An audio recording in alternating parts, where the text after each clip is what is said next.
Hello everyone, welcome to our weekly current affairs. October 4th week current affairs got delayed due to some circumstances.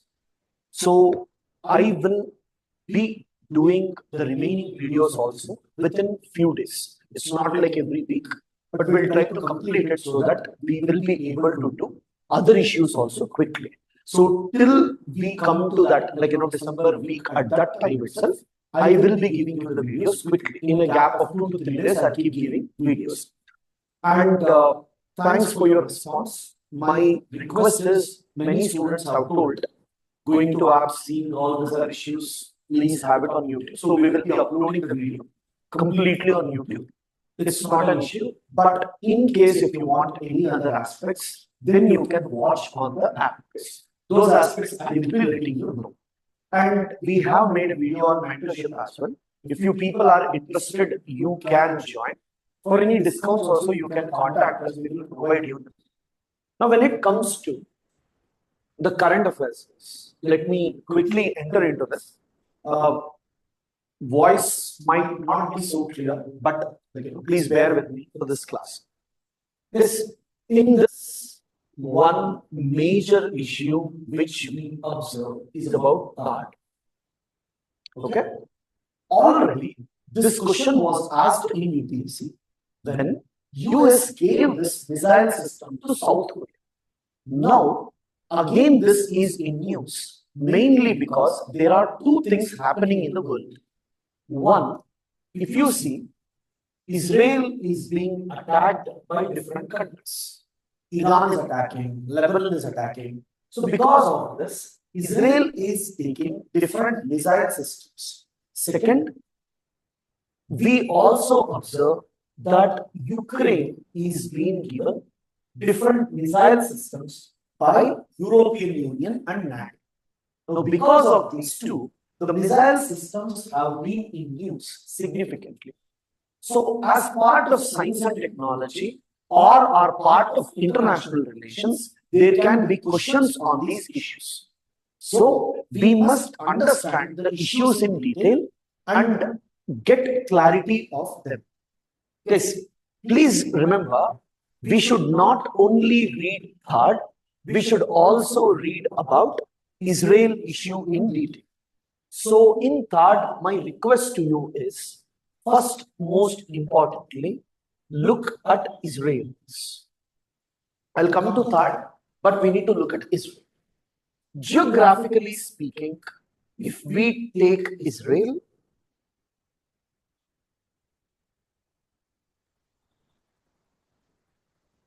Israel will be somewhat similar to this. Within this area, you will have two major geographical aspects. One, this area is called as West Bank. West Bank. And this area is called as Gaza. Okay. In these two areas, Palestinians are mostly dominated. Okay. Palestinians are mostly dominated in Gaza. They are also dominated near West Bank. And you will have the most important religious place of the world, Jerusalem, in this particular part. Okay. Now, geographically speaking, what all you should be aware about Israel. If you see, the first basic thing is Israel is actually in West Asia. Israel is actually in West Asia. So from India's point of view, this area will be called West Asia. But when we talk from world point of view, this area is called as Middle East. Okay? It is called as Middle East. It's very, very important for you to know about this because many people don't know what is Middle East. Remember, West Asia, where you have Saudi Arabia, Iran, Iraq, this area is also called as Middle East by Europe and America.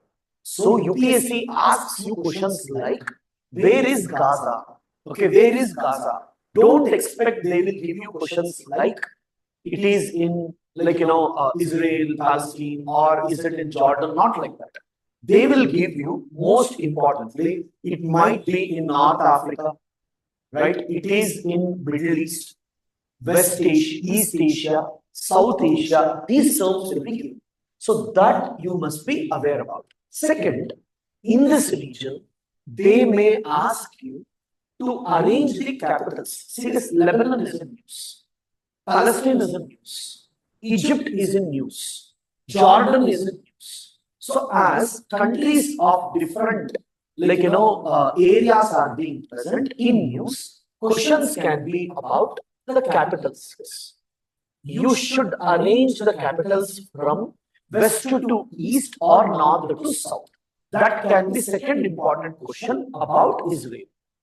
Now, when you look at this particular geography, I want you to know in Gaza, you definitely have Palestinians, but along with Palestinians, in this particular part, the major community which dominates is Hamas. Okay, the organization which is present in this region is Hamas.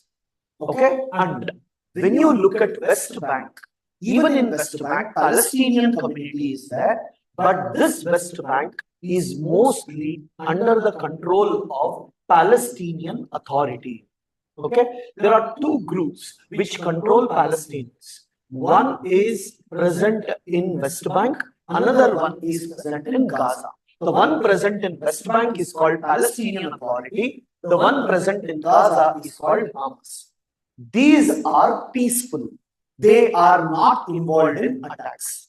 But these are not peaceful. They are involved in attacks. And when we look at Hamas, the most important thing is these Hamas are given weapons by Iran.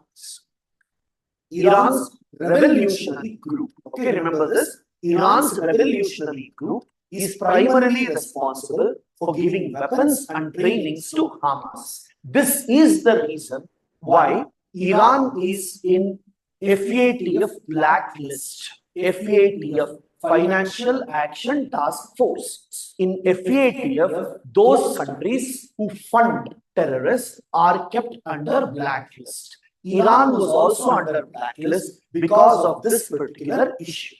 And Iran is giving weapons to whom? Hamas. And Hamas is declared terrorist organization by United Nations. Remember, I am not calling. Someone else is not calling. You may like, you may not like. Because there are people who support Palestinians, they are not. So you should be aware, United Nations have designated them as terror groups. And then you also have, in this particular part, there is something called as Golan Heights. There is something called as Golan Heights. Okay, Golan Heights is actually part of Syria. Once upon a time, this was under the control of Syria. But Israel captured this region. Now, what happened? Once Israel captured Golan Heights,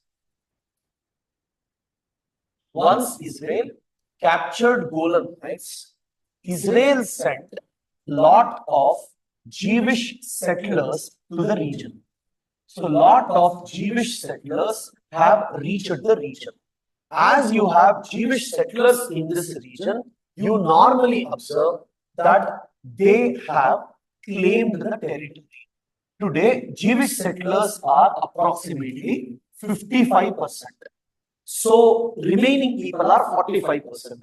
So, you will observe that Israel has claimed Golan Heights. In prelims, once they asked, where is Golan Heights? They gave you Middle East as one of the options. Okay, and then this, in this area, you have a major river. So, if you look at the river, this river is basically called as Jordan River. This is called Jordan River. And this river enters into a sea, which is called as Dead Sea. Okay, remember, Dead Sea is second saltiest lake in the world, not first. The first saltiest lake is Lake Van, V-A-N, Van in Turkey. Lake Van in Turkey is the saltiest lake in the world. Here, Dead Sea is considered to be second saltiest lake in the world. And remember, it is closer to Israel and Jordan. Israel and Jordan. Is this clear? Now, when we look at this particular thing, why is it important? Remember, historically, when Israel and Palestine were created, United Nations passed a resolution. There is something called UN resolution. According to the resolution, it is said that on the western side of Jordan River, okay, on the western side of Jordan River, two countries must be established. That is Israel and Palestine. So you must have two countries, which is mostly Israel and Palestine. Okay, so this is the reason why it is important for us to know the river, because entire history is about this river. Second point was Jerusalem. Jerusalem. See this, if you look at Jerusalem, people normally argue that four important religions are present in this particular part.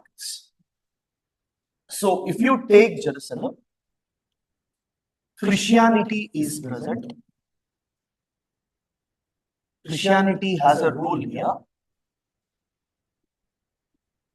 Judaism is present, where Jews have. Islam is present. And people also say Armenian church and their culture is also present. So because of this, it is an important religious place. And United Nations had told that Jerusalem must be combined capital of both Israel and Palestine. One country should not take it. But Israel, during the war, has taken away Jerusalem completely. As Israel has taken Jerusalem completely, the world completely decided not to go to Jerusalem. Remember, whenever we talk about embassy, okay, whenever we talk about embassy, embassy is mostly present in the capitals. Embassy is mostly present in the capitals. But when we look at Jerusalem, most of the countries told Israel, as you have not given place for Palestinians in Jerusalem, as you have captured Jerusalem completely, we don't want to come to Jerusalem. So those groups have shifted to a place called Tel Aviv. Okay, they all have shifted to a place called Tel Aviv. So the official capital recognized of Israel is Tel Aviv, not Jerusalem. Okay, now apart from this, I want you to know, when we talk about Iran, Iran has a group called as Revolutionary Group. And this revolutionary group of Iran actually funds groups like, okay, please understand here, they fund Hamas, who are present in Palestine. They actually fund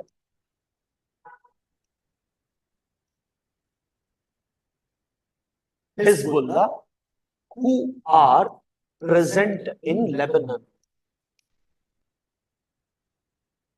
They also fund Houthis, who are present in Yemen. Match the following may be given, guys, who are present where. So please be prepared with these type of languages also. Okay, match the following may also be given. Now what happened? This group attacked Israel. First, Hamas attacked Israel. Later, Hezbollah attacked Israel. And Houthis are also planning to attack Israel. all the three groups are planning to attack Israel. Along with that, Iran has also planned to attack Israel. So Iran is also attacking Israel.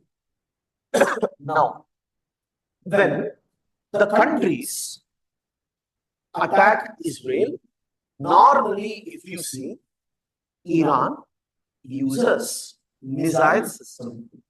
These people use missile system to attack. Okay, and this missile system can be ballistic missile systems. This can be ballistic missile system. When I say ballistic, it will be parabolic. Okay, if anything moves in parabolic form, we call ballistic missiles. Now, let us say this is the atmosphere. This is the atmosphere. So, the missile can be present outside the atmosphere, or the missile can be present inside also. Now, when these missiles are coming and attacking, let us say this is Israel forming. And Israel, the moment anything comes, Israel will launch anti-ballistic missile. Okay, Israel will launch anti-ballistic missile, and most of the anti-ballistic missiles of Israel is very, very good. The most important anti-ballistic missile of Israel is Iron Dome. Iron Dome. Remember the name, Iron Dome. This is extremely powerful. Now, what exactly is this? You see, the missile is coming like this. Radars will be there. Radars detect something is coming. Then anti-ballistic missile will come. It will take, either it will deflect or it will blast. Okay, two things. Now, let us say anti-ballistic missile is coming. Now, here bomb is there. Now, what I'll do? I'll come, I'll hit this, blast it. Or I will come and I will hit it. So when I hit it, it will fall in the water. So there are systems which will push it, or there are systems which will blast them. Now, Iron Dome is actually made of Israel, is made by Israel. And this is a very, very important anti-ballistic missile. Don't get confused. Anti-ballistic missile is something like in old movies you might have seen. One will leave arrow, another person will also leave arrow. You'll have something like one is sending snake, another one will send eagle, both will fight and fall. Something similar to that. Like, anti will be sent, which will try to remove them. Now, the same system even US has. US has a system which is actually called as THAAD. THAAD is a system of United States of America, which is an anti-ballistic missile. Apart from THAAD, you also have S-400.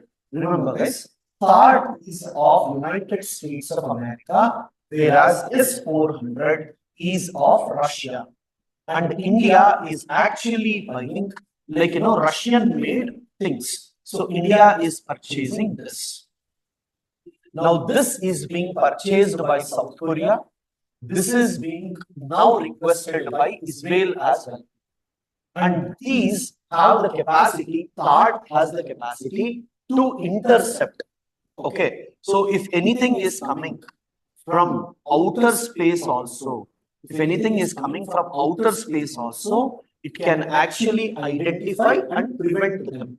Most importantly, whenever any big missiles come and attack, then THAAD will be very, very effective. Okay, THAAD will be effective against big missiles, but THAAD is not helpful for drones. Drones, THAAD is not helpful. That means if something is very small, if something is coming at low altitude, THAAD cannot work.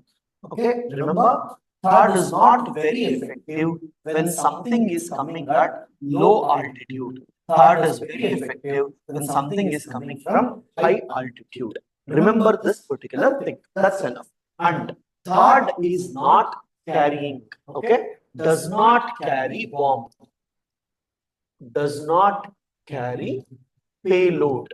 That means it will not carry bomb.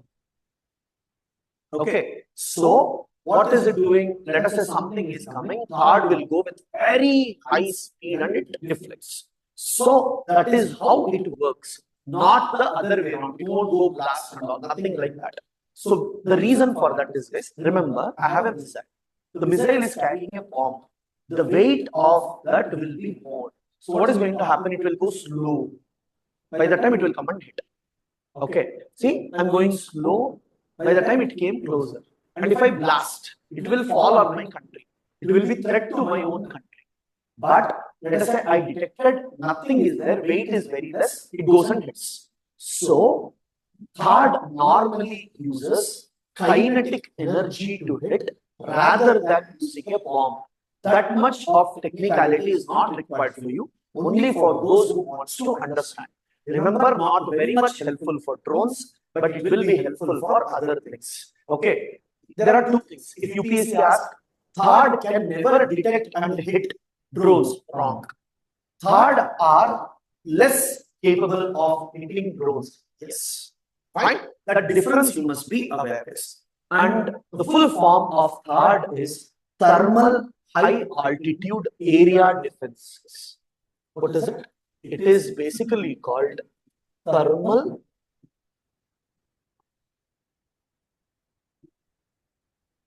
high altitude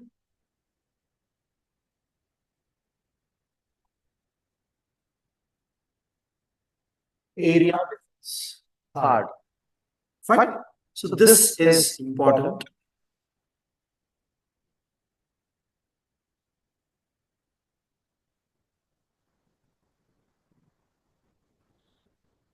Now, guys, the next issue is about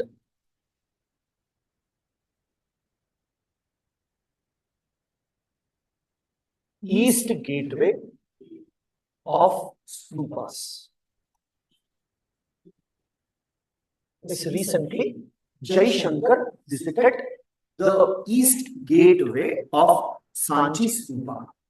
It is basically present in Berlin. Present in Berlin. As you are aware, Buddhism, one question will always come. And what can come, we all know. Ancient and medieval, when you are reading, Buddhism is one of the most important aspects. Now, when you look at stupas, okay, what is exactly a stupa? The stupa is a place. Just this is for beginners. Stupa is a place where Buddhists, books, memories, like other saints, remaining things would be kept. Okay, whatever books and other things they have told, it will be kept in the stupas, and the stupas will be mostly in the form of hemisphere, which indicates about the world. And the stupas will normally have 4 gates indicating 4 directions, which they call it as toranas. And these toranas will have Jataka tails. Okay, the tails will be present on the toranas. I just want you to be aware that one such is present in Berlin. So this is where it's important for you to be aware. Okay.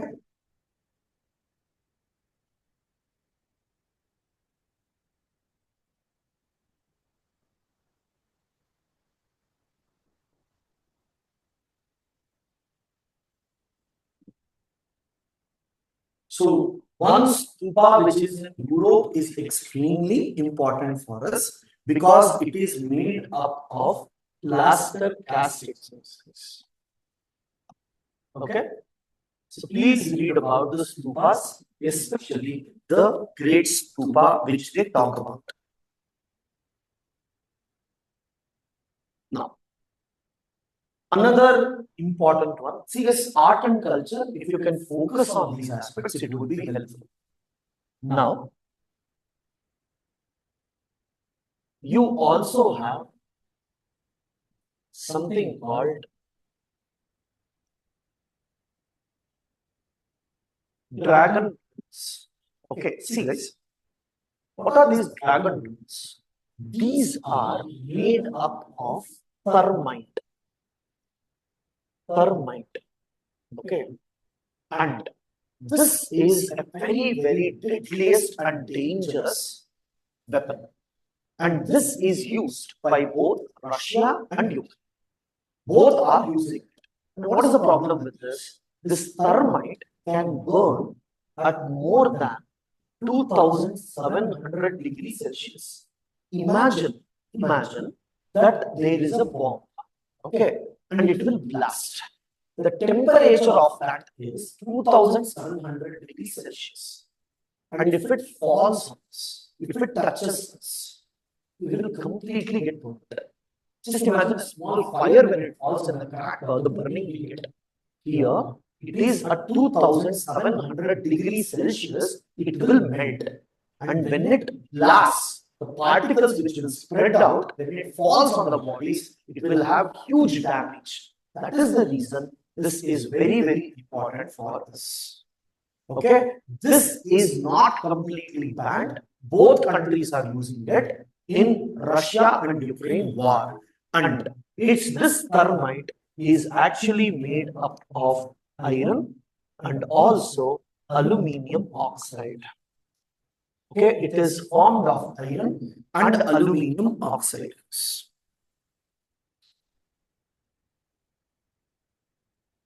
Right? This is very, very important. Next, polity, we have one issue. It is about section 6A of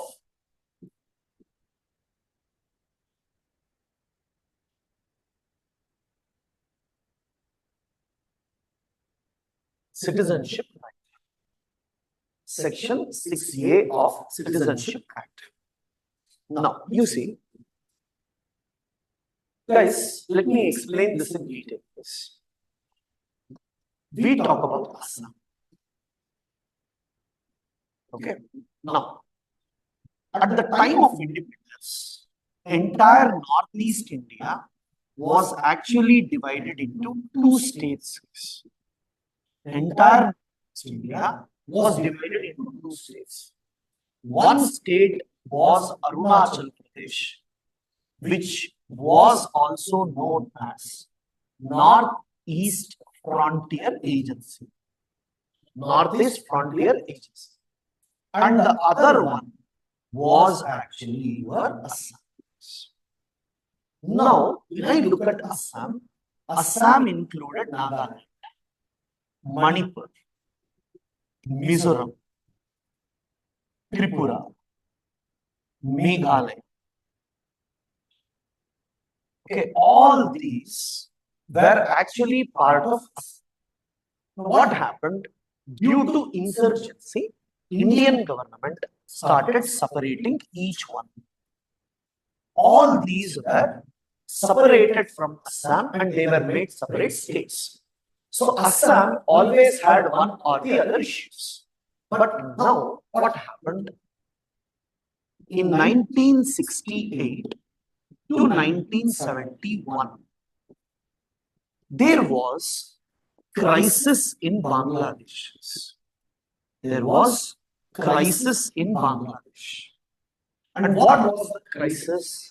The crisis was due to elections and all, there were fightings within Bangladesh and Bengali people, they were scared of what was happening. They all entered into India as refugees. They all entered into India as refugees. Refugees are entering into the country because of the fear of persecution. Till 1971, a lot of people came. But what happened?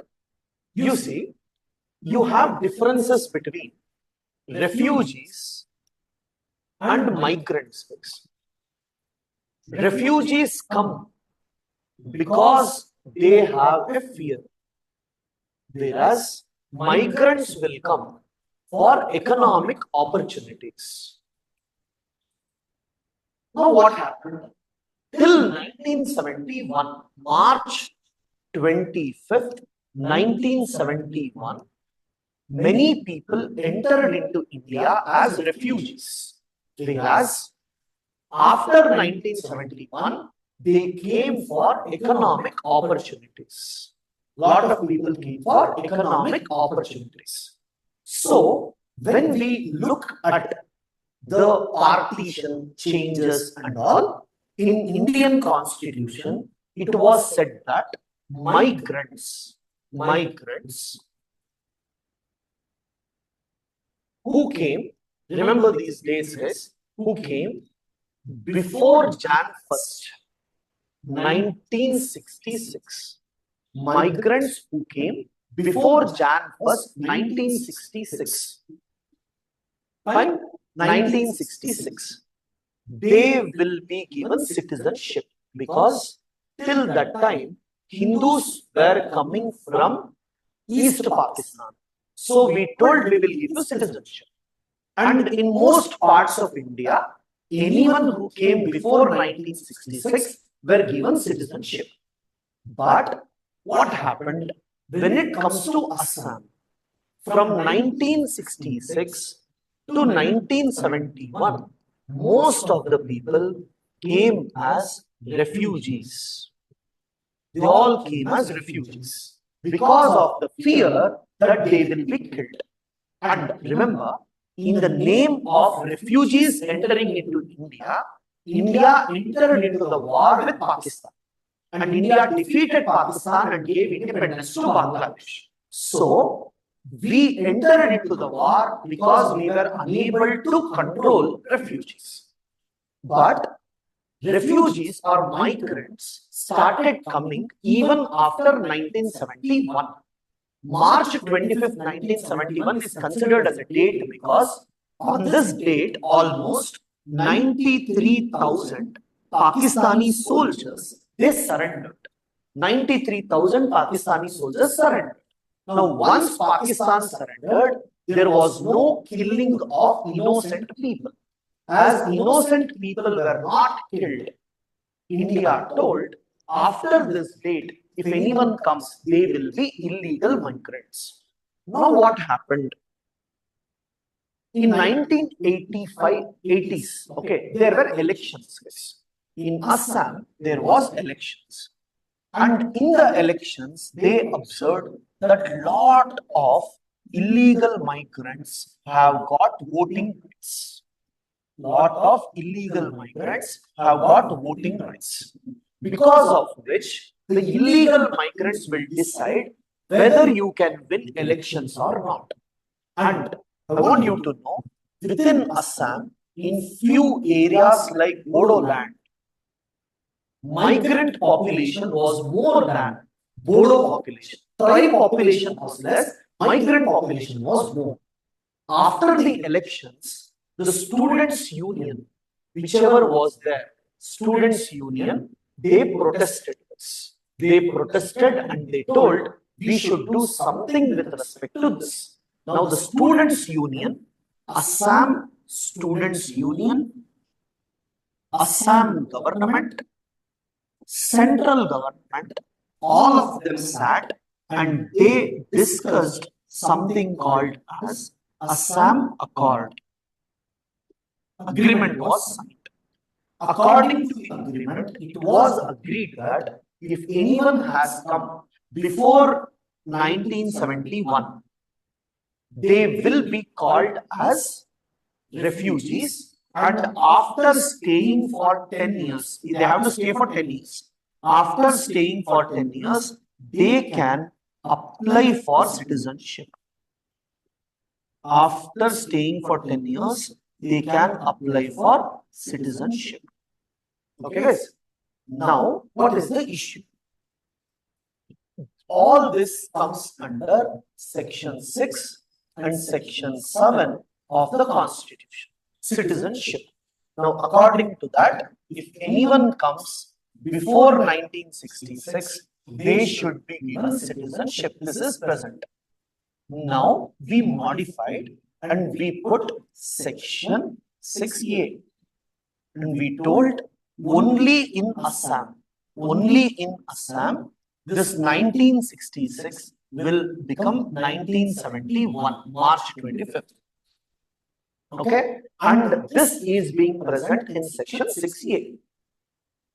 So people have gone to court and told, in rest of India you are taking this date, but why in Assam you have increased the date? This is not fair.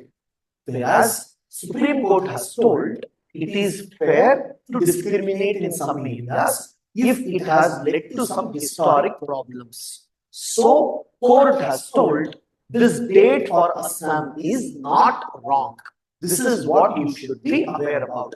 One side Bangladesh issue is going on, another side refugees issue is going on. Here you need to look at this particular aspect. Nothing more than that. Fine.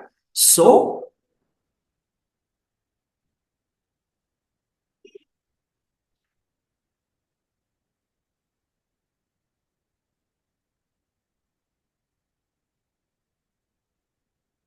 after this, we have another one. It is about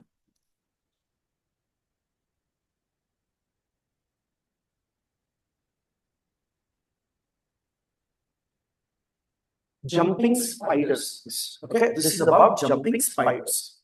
See this? Spiders, when it is found in South India, normally if anything is found, then it is called as Tenkana. Okay, Tenkana basically means south in Kannada. And then it is also called as Tenkana Jayamangali. Jayamangali is the place where the spider is actually found. Normally, this Tenkana Jayamangali or Tenkana species are present in Karnataka, Andhra Pradesh, Pondicherry, Tamil Nadu, and Kerala. Fine. Jumping spiders have been given a new name. And there are three such Tenkanas: Tenkana Jayamangali, Tenkana Arkavati, Tenkana Arkavati. Fine. And you also have Tenkana Manu. These are the spiders that are actually present. A simple question can be this: what is Tenkana Jayamangali or Tenkana? What are these? Right? Then you need to know it is about the jumping spiders that they are talking about.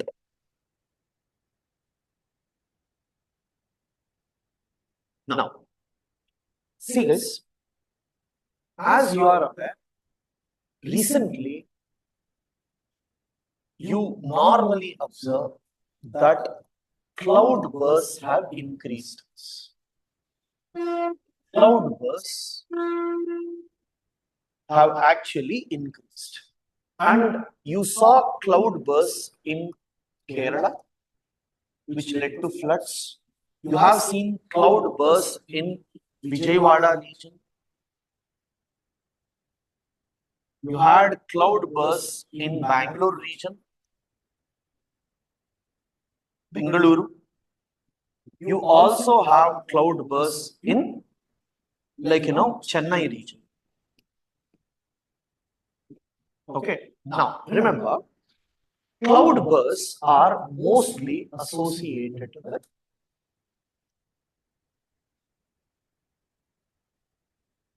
cumulonimbus clouds. And these cumulonimbus clouds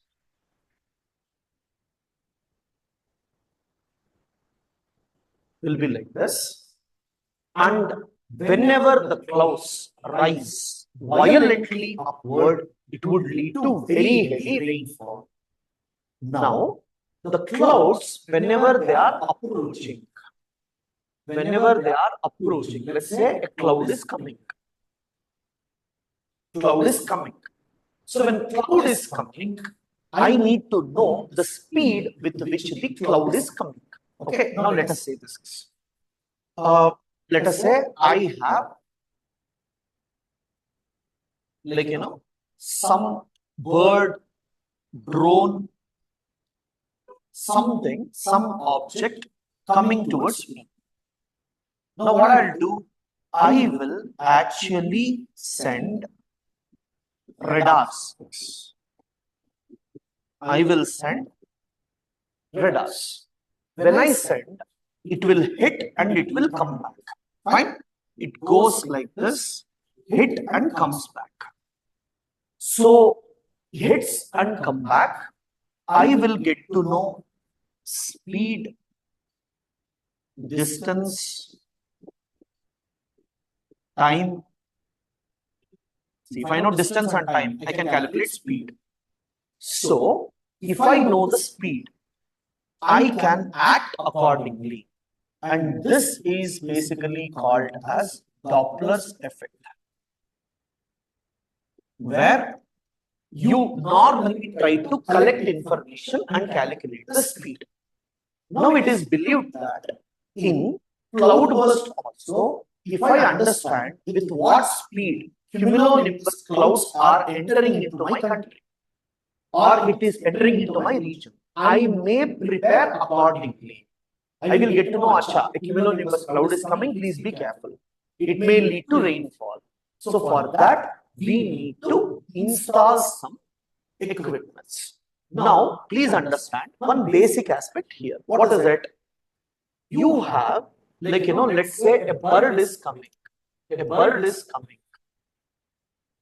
I can send a normal sound wave and receive it back. But cloud, if you go and touch, nothing will be there. So the particle size within the cloud is very, very thin. It's very, very small. Now, if you have such small thing, then the waves also that you are sending must be very, very small. So for that, you should actually send X band. In electromagnetic field, you will have X band. Okay, so by using X band, we are going to identify the speed of the cloud. Okay, X band is basically extremely small one. Yes, you might have heard about Vibgayar. Each one will have different wavelength. So this is, you see, this is big one. More wavelength, less wavelength. This is smallest one. And this smallest one can hit even those small particles and come back. So, X band based radar. Okay, X band based radar is used to study. Radar is used to study approaching clouds, especially which clouds? Cumulonimbus clouds. Approaching clouds. They are trying to study the speed, because this is, remember, X band will be extremely short wave, and this will help us to prepare for cloudbursts. Okay, this is what they are planning to install in Kerala. They have already installed it in Visakhapatnam. Remember, guys, most of the times, questions which come in mains will be asked in prelims, and questions which come in prelims will be asked in mains. So when you look at it, you have in Kerala, in Visakhapatnam, X band waves are being used to prevent cloudburst. Mains question was about cloudburst. Explain cloudburst. So at the end, you can add something like this. Government has taken measures like X band radars have been placed. Now UPSC can ask, X band radars are placed in several places. What is the benefit of that? It can help prevent what we call as cloudburst. So, as we are talking about the cloudburst, it is important for us to know this specific aspects. Okay. Now, after this,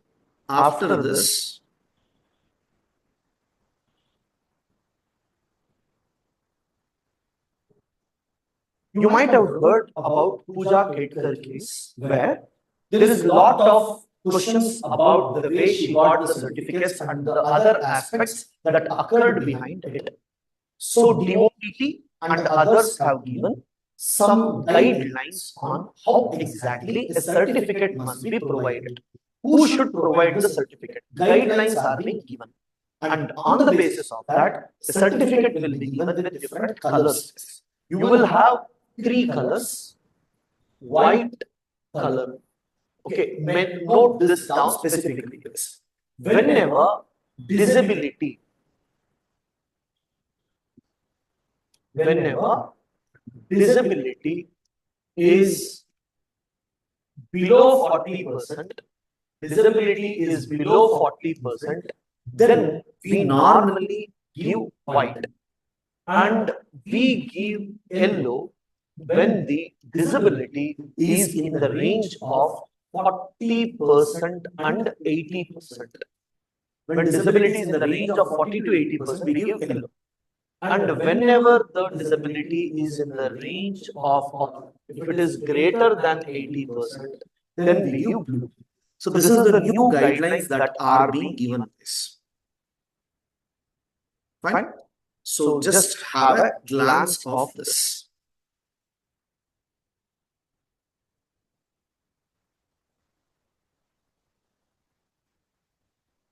Okay. Now guys, you have a very important thing about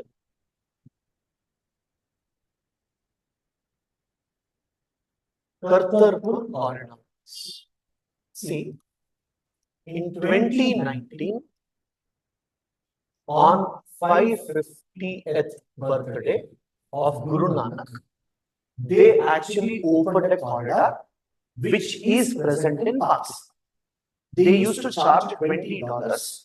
You go on that day and come back. Approximately for 5,000 people, they will allow. This corridor was opened in 2019. In 2024, they have again extended the agreement for another 5 years. This is visa-free travel between India and Pakistan only in that corridor of approximately 4 kilometers. Nothing much. Don't worry about it much. Yes. The next issue is about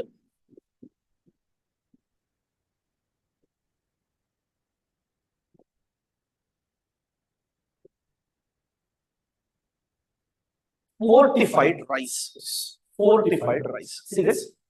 Whenever in the rice, if we enrich iron, okay, B12, vitamin B12, and other chemicals, then it will be called as fortified rice. That means within the rice, few vitamins, nutrients will be added. Then it will be called as what? Fortified rice. And when we talk about fortified rice, India is planning to produce them. What is the use of this? Remember, whenever there is deficiency of anemia, whenever there is deficiency in the people, rather than giving them medicines, if we can give them in the diet itself, it will reduce the disease. So what they will do, they will take the rice, right? So they normally call it as fortified rice kernels. Okay? Fortified rice kernels. And these fortified rice kernels are normally added into the water. You see?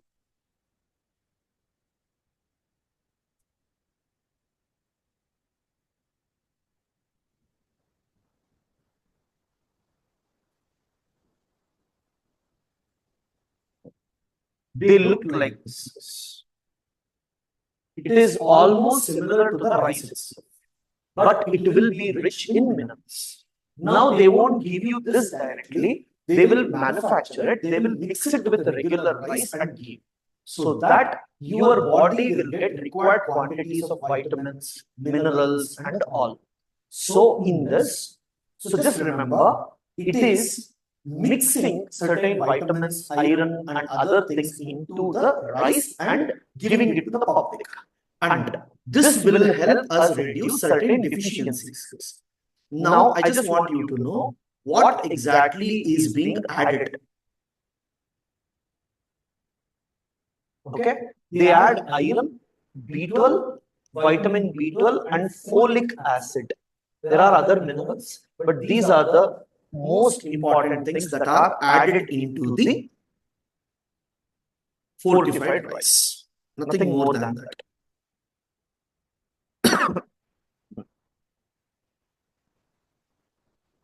The last issue is about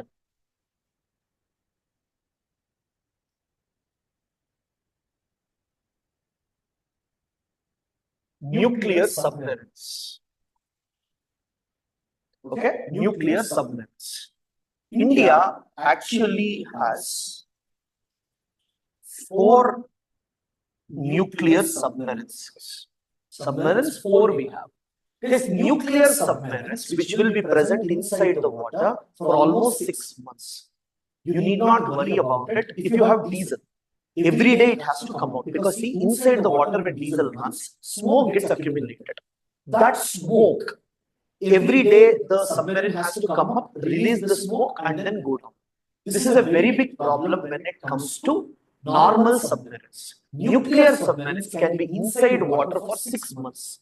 That is the beauty of this. And India has, the first one which we tried to use was INS Chakra, which was taken on leases. They also call, right? And then Indian made was Arihant. And last time I told you about Arighat, right? Last time I told you about Arighat. Now we also have another one called as Aridman. We have Aridman. So submarines are increasing. And guys, submarines will make a country powerful, not just in this area, even in other areas. And Indian submarines are not only in Arabian Sea and Bay of Bengal, they are also present in South China Sea. It is because of these aspects we normally try to tell that submarines are very, very essential. Pakistan recently told that India is wasting a lot of money in submarines. That is not required. But remember, submarines are extremely crucial for military progress of a country, because it increases strike capability. We tell second strike capability. If a country hits us first and we are not capable of hitting them back, then we have first strike capability. That means, you see, now Pakistan is there, India. If Pakistan hits India first, India is capable of hitting them again. That means India has second strike capability. But if India hits Pakistan once, Pakistan cannot hit India back. That is called first strike capability. That means you are capable of hitting me first. But if I hit first, you do not have the capacity to hit me. So India wants to hit even when other countries are hitting us. That means India wants to develop second strike capability. For example, let us take Pakistan hits India on the land, but Indian submarines will be in the water. We will come up and we will hit Pakistan. That means if entire land is affected, we will hit from water. That will be called as what? Second strike capability. India is trying to increase second strike capability with respect to China. We are not worried about Pakistan, but we are more worried about dealing with China. So these are some of the issues that are there. So as I told you, the notes or material will be there in Telegram, It will also be there in the app. Will be in Telegram also. It will be there in the app. Telegram is Sandeep underscore Mahajan underscore sir. App is Sandeep Mahajan Academy. This, as soon as you type, you will get two things. Sandeep Mahajan Academy. So please, I'm unable to remove them. Just check it as Apex. If any confusion, please feel free to contact me. If I don't pick the call, please message me on WhatsApp also. Thank you guys. We'll meet with next one.